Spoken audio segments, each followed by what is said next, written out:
have 5 factions. The factions are realistic about the need for the student body to engage in their vices, and are pragmatic in facilitating them. The first rule that they live by is that of not being a rat. Okay, how are you? I'm great. It's sunny. I'm healthy. How are you? It's sunny, I'm healthy, so it's perfect. What It's else perfect for me. My right now? family's healthy. How's your family? That's great. My family's doing well. We're all staying inside, so I'm happy. Great, great with that. And tomorrow your film is premiering. So what can you else ask for? That's true. It's a big week. How do you feel about this? This is your first work, your first length work. How do you feel about this? I feel really good. I feel it's kind of interesting because I like when things don't go the way you planned for them to go, because you have to figure out something new to do, and I like that chaotic feeling. So it's interesting to now have that translate into, okay, but what about if the release of your movie doesn't look like the way you expected it to look? And it turns out I'm okay with that.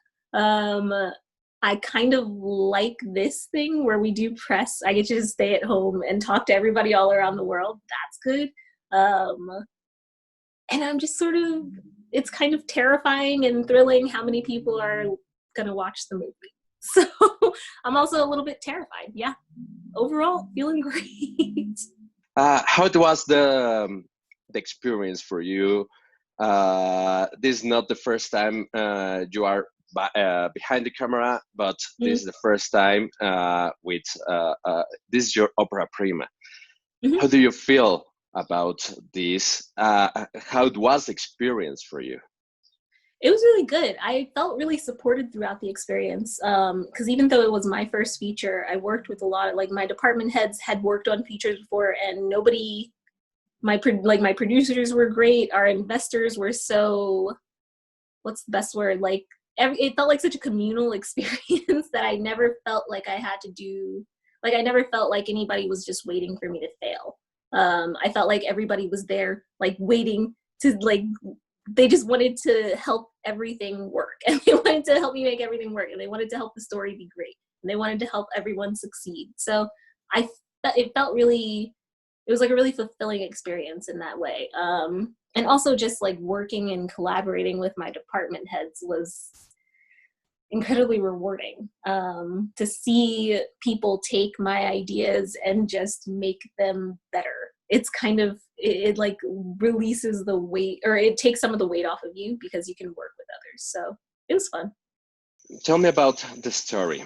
You write the story, you direct the story, you produce the story.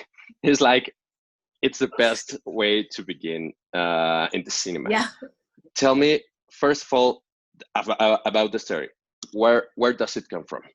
Yeah, I went to boarding school for high school, so part of it was just wanting to capture that experience as a teenager of living away from home in this weird bubble of privilege. But I had a huge scholarship, so it was like privilege that I had access to, but also knew wasn't my world. And that sort of fish out of water experience I wanted to showcase. But then also just my love of, I mean, gangster films. I love The Godfather. I love, like, Breaking Bad. I love The Sopranos. I love The Wire. Like, I just love these movies about, or movies and TV shows about dudes behaving badly. And I wanted the chance to see somebody like me behave badly and just, like, get to wrestle with their morals, and, like, to just, like, God, like, sort of, I just wanted to see somebody who looked like me kind of burn through the world. Yeah. When you finish filming, then comes the editing. Were you involved in the editing? How it was the process? Because it's very interesting how editing is made. Like timing, it's like timed. It's like all the time, all the cuts. Even when these cheerleader scenes are perfectly and very sharply edited. So please tell me about the Yeah, I mean, I worked side by side with my brilliant editor, Kate Abernathy, but we really treated editing like we never, this is a huge part of why I love working with her, is because we never treat editing like we're going to cut the footage we have directly to the words on the page of the script. And everything that you see on the script is going to unfold exactly like that in the edit. We never do that. You got to treat the edit like it's a whole other writing process. At least that's how I like to do it, because it's more fun and you can find more surprises, stuff that you couldn't have even written or planned for in production that just really works in the editing room. So for instance, that cheerleading scene, we shot a lot of footage, and I always knew that that scene wasn't going to make sense until we were in the edit and could cut it all together and try different ways of doing things and work with Asuka, our composer, to the way that she built the score for that moment is using a lot of the sounds from the gym, and like the sounds of sneakers on the floor and skirts swishing, or like the girls' exhalations as they're dancing, and then she would mix that into the score. So all of those things together built that scene, and all of that had to come out in the edit.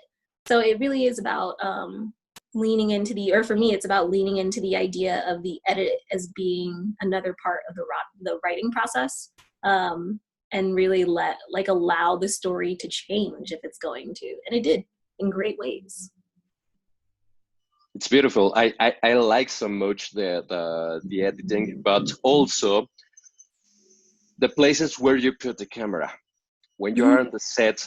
How it was this decision to put the camera in certain places before you begin?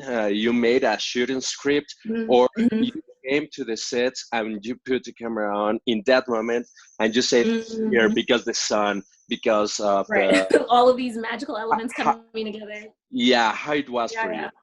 It was both. I mean, it's so the way that Jomo, the DP, the way that we like to work is we spent like 4 weeks building a very not 4 weeks. We spent a few weeks building like a very thorough shot list, and we really like referenced specific things. We went scene by scene, connecting scenes together. All of these, we built this visual language, and then we also told ourselves we can throw this away at any time. We don't have to do any of this if we don't want to. But this is a guide so that we know no matter what, we can capture what we need to capture to tell the story. But then there were so many moments where I would rehearse with a scene with the actors, and they would just have these brilliant ideas that we didn't plan for when we made our shot list. So we would have to throw the shot list away and just figure it out in the moment. And those are some of my favorite moments because it's just what's there right then. Like, I feel like that's the magic of cinema, where you can plan so much, but you never know what's going to happen on the day. And that's, I live for those moments where the plan and what happens are really just like kind of talking to each other, but are very different from each other. So we did both. And I liked doing both. I think we'll do that next time too. Your characters, please talk to me about your characters and how they evolve from the script to the screen. How it was to work with your actors, and how much they give to the character, and how much you giving them the guidelines and the personality. Yeah, I mean, it was definitely a collaboration. Quite like, I think any really worthwhile actor-director relationship should be a collaboration.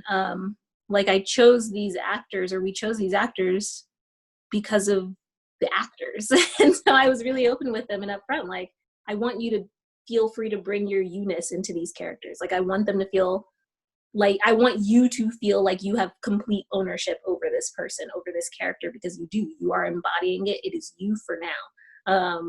And so giving them that permission to sort of, to surprise me. So there would be multiple times where they would say, oh, Tayarisha, I have something really interesting for you this scene, but they wouldn't tell me what it was, and it would just play out in the scene. And it was so rewarding to know that they could do that, or had felt such comfort and ownership and could do that every day, because I love being surprised. And it's so fun to like be directing a scene and knowing you don't know what's going to happen. You don't know everything that's going to happen. Like, that's the best, because you feel like an audience member as you're making your own movie.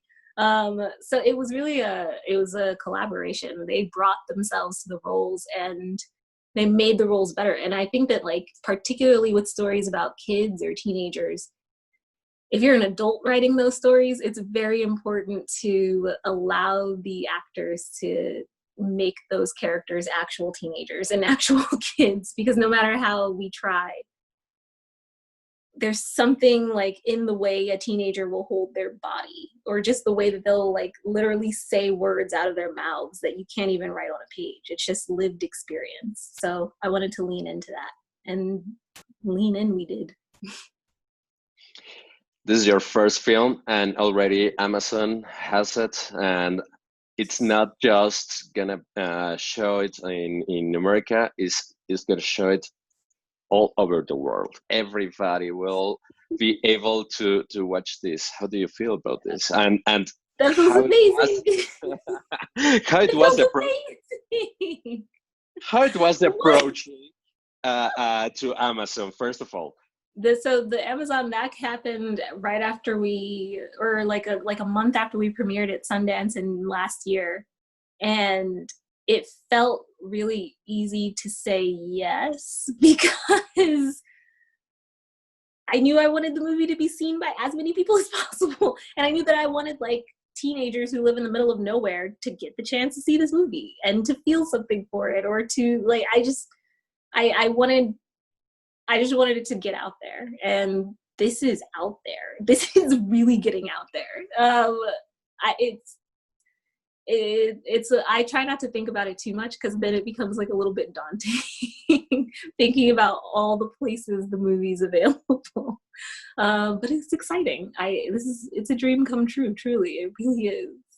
The second one is coming. Is still too early. Tell me about this. About my next project, or about I'm writing. Next project. I'm writing, and it is coming. I can't say anything about it, but it's gonna be good. I hope it's gonna be good. It's gonna be really good. Congratulations, and thank you for your time, and thank you for your film. It was very, very good to see young people doing what you are doing, and you're gonna be very, very, very known in this industry. Oh, thank you. No, thank you. Well, good luck to you. Stay safe, all of that. Thank you. Thank you very much.